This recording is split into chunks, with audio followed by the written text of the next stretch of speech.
মারুফ হাসান লিখেছেন, গোপালগঞ্জের এক এলাকা একটি গাছ নাকি কথা বলে, সবাই সেখানে ভিড় করে, এটা কি সম্ভব? ব্যাপারে ইসলাম কি বলে? গাছে কান পাতলে নাকি শোনা যায় নারীর কণ্ঠ, ভেসে আসে কান্নার আওয়াজ, কেউ সালাম দিলে ফিরে আসে উত্তর। আবার অনেকে বলছেন কান পাতলে গাছ ও পাতা নড়ার শব্দও শোনা যায়।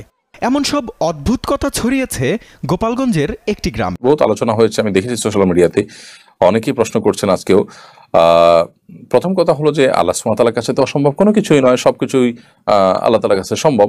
কিয়ামতের ময়দানে মানুষের হাত মুখ যখন কথা বলবে, তখন মানুষ আশ্চর্য হয়ে বলবে যে এরা কথা বলছে। তখন আল্লাহ তাআলা সে প্রসঙ্গে বলেছেন যে সেদিন মানুষের অঙ্গ প্রত্যঙ্গ বলবে যে আনতাকানাল্লাহুল্লাযী আনতাকা কুল্লা শাই। আজকে সে আল্লাহ আমাদের কথা বলার শক্তি, বাকশক্তি দিয়ে দিয়েছেন, যিনি সব বস্তুকে বাকশক্তি দিয়েছেন, অন্য সবাইকে বাকশক্তি, যাদের বাকশক্তি আছে তাদেরকে দিয়েছেন, আমাদেরকে আল্লাহ সেভাবে দিয়েছেন। তো এটা আল্লাহর জন্য অসম্ভব কিছু না। বিশেষ করে কিয়ামতের আগে গাছ কথা বলবে। কোনো গাছের আড়ালে কোনো ইহুদি লুকিয়ে থাকলে তখন গাছ বলে দিবে যে আমার আড়ালে ইহুদি লুকিয়ে আছে, হে মুসলিম, তাকে তুমি হত্যা করো। তো এরকম বর্ণনা রয়েছে। কিন্তু এখন আমাদের বর্তমান পরিস্থিতিতে বিশেষ যে ঘটনাকে কেন্দ্র করে এই ধরনের আলোচনা চলছে, বেশিরভাগ ক্ষেত্রে এই ধরনের ঘটনা আমাদের দেশে কিছুদিন পর পর এই ধরনের এ জাতীয় ঘটনা শোনা যায়। এগুলো বেশিরভাগ ক্ষেত্রেই মানুষের নিছক ধারণা থাকে, এবং গ্রামের মানুষের মধ্যে কৌতূহল থেকে সবাই একটা মানসিক ব্যাপার হয়ে দাঁড়ায় যে সবাই যখন বলছে তখন তার মনে হয় যে হ্যাঁ কিছু একটা সে শুনতে পাচ্ছে। এরকম হয় বেশিরভাগ ক্ষেত্রে। বাকি এক্ষেত্রে কি ঘটেছে অ্যাকচুয়াল আমি সেটা জানি না। তবে আল্লাহ সুবহানাহু ওয়া তাআলার জন্য সবকিছুই সম্ভব। দ্বীনের অনেক বিষয় নিয়ে আজকাল অনেক তরুণরা, অনেক নামধারী মুসলমানরা ট্রল করেন। তারা আসলে পরিপূর্ণভাবে দ্বীন বুঝেননি, ইসলাম এবং ঈমান তারা বুঝেননি, নিজেকে সেভাবে আল্লাহর কাছে সুপর্দ করতে পারেনি, যার কারণে তাদের মধ্যে এই ধরনের মানসিকতা তৈরি হয়।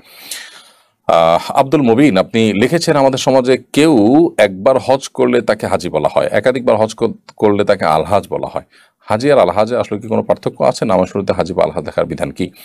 শেষ থেকে শুরু করি। নামের শুরুতে আলহাজ বা হাজি লেখার কোনো যৌক্তিকতা নেই, বরং আমি হজ করেছি এরা জাহির করা মানসিকতা থেকে যদি এরকম করেন তাহলে সে তার হজের সব তো পাবেই না, বরং সেটি গুনাহের কারণ হবে, এবং এটা খুব বাজে একটা নজির হবে। আর অন্যরাও যদি তাকে হজ করে এসেছেন সেই হিসাবে হাজি বলে সম্বোধন করেন, সেটাতে দোষের কিছু নেই। বাট এটা নামের অংশ হয়ে যেতে পারে না যে সব জায়গায় আপনার কাগজে কলমে খাতায় পত্রে পোস্টারে বিভিন্ন জায়গায় নামের শুরুতে আলহাজ বা হাজি লেখা হবে। এটা মোটেও ভালো কোনো কালচার নয়। বিশেষ করে এখানে প্রদর্শন ইচ্ছা বা প্রদর্শন প্রিয়তা, প্রদর্শনের মানসিকতাটা এখানে ফুটে ওঠে, বিশেষ করে যারা এরকম লেখেন নিজেদেরটা।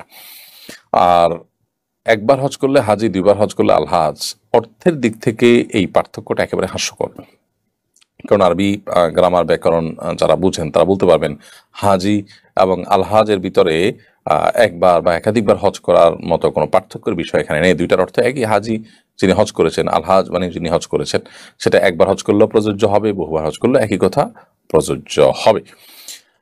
অতএব আপনার এই পার্থক্য যদি করে থাকে কোনো এলাকাতে মানুষ করে, তাহলে সেক্ষেত্রে তাদের নিছক ধারণা থেকে তারা করেছেন, এটার কোনো ভিত্তি নেই। আরবি গ্রামার ব্যাকরণ বা ভাষাগতভাবে এরকম কোনো পার্থক্য নেই যে একাধিকবার হলে আলহাজ হবে, একবার হলে হাজ হবে।